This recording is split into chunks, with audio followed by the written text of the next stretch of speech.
Why do we need an English Parliament? The simple answer is because of the injustices caused by New Labour's unequal devolution.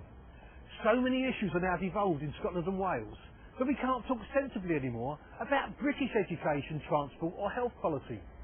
The current arrangement is unfair to English voters. Scotland and Wales have their own Parliament and Assembly, but they are still overrepresented here in the House of Commons. Scottish and Welsh MPs preside over English matters. English MPs have no reciprocal right. The Barnett formula gives about 1/3 extra spending to Scotland for equal need. This setup is completely out of kilter, and the only constitutionally workable solution is the creation of an English Parliament. An English Parliament would ensure that legislation affecting England was proposed and implemented by MPs accountable to the English electorate. It would allow for proper parliamentary time to be allocated for the debate of English matters and scrutiny of English legislation. It would kick the West Lothian question into touch. An English Parliament would ensure that ministers were directly politically accountable for the constituency that their department serves.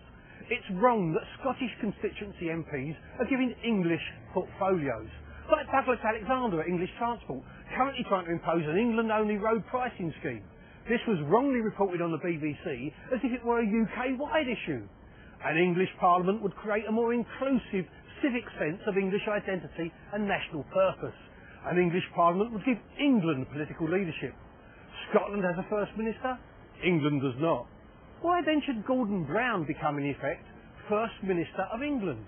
Gordon Brown has no democratic mandate on important matters such as education, health and transport. His constituents in Scotland don't elect him to represent them in these areas, and neither does any voter in England. English people want an English Parliament. The most recent opinion polls put support for an English Parliament at over 60%. Compare that with the vote for the Scottish Parliament of 44%, which was described as the settled will of the Scottish people, and with the 21% who voted for Tony Blair's government at the last election. An English Parliament would spell an end to plans for elected regional assemblies in England, which was simply an attempt to break up England, as Charles Kennedy said, to call into question the idea of England itself.